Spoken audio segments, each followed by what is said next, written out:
Kinu-question ngayon ng distributor ng Lucida at Validerm ang pagsusuri ng DFAD sa kanilang mga produkto. Pero ang isa sa kanilang endorsers umaayaw na, nagbabantila si Cecil Larguisa. Ibinababaklas na ni Senadora Loren Legarda ang kanyang mga billboard na nag-e-endorso ng produktong Lucida DS sa loob ng 24 na oras. Bilang isang consumer welfare advocate, hindi raw niya pwedeng konsintihin ang anumang uri ng panlilinlang sa mga mamimili. Ito'y matapos maglabas ng recall order ang DFAD sa ilang batch ng Glutalite, Lucida DS at Daniderm na lumabas sa pagsusuring kulang ang aktual na lamang glutathione sa nakasaad sa label. Sabi ng United Shelter Health Products, importer at distributor ng Lucida at Daniderm, matatapos na rin ang kontrata nila sa Senadora. Inamin din nilang hindi pa nilang itinatatanggal sa mga pamilihan ng mga produkto nilang Lucida DS at Daniderm. Kini-question nila ang pagsusuri ng DFAD. Yung sample na tinest ay hindi amin. Okay?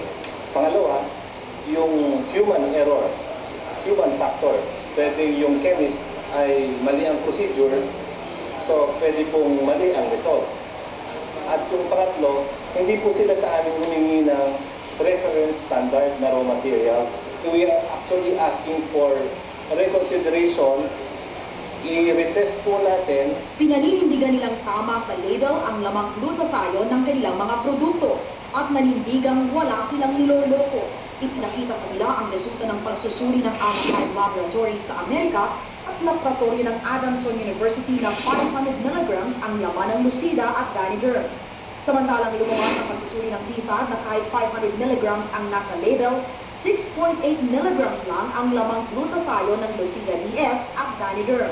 Sabi ng DFAD, dapat sumunod ang distributor sa recall order. Nagbabala silang 30 araw lang ang ibinigay na palugit para tanggalin sa merkado ang mga produkto. Yung recall order itself is a form of a sanction, no? And order yun, hindi yun recommendation. So if there is a failure to initiate the recall or to implement it, again, it is a violation of the order itself. And it may affect yung status ng kanilang registration.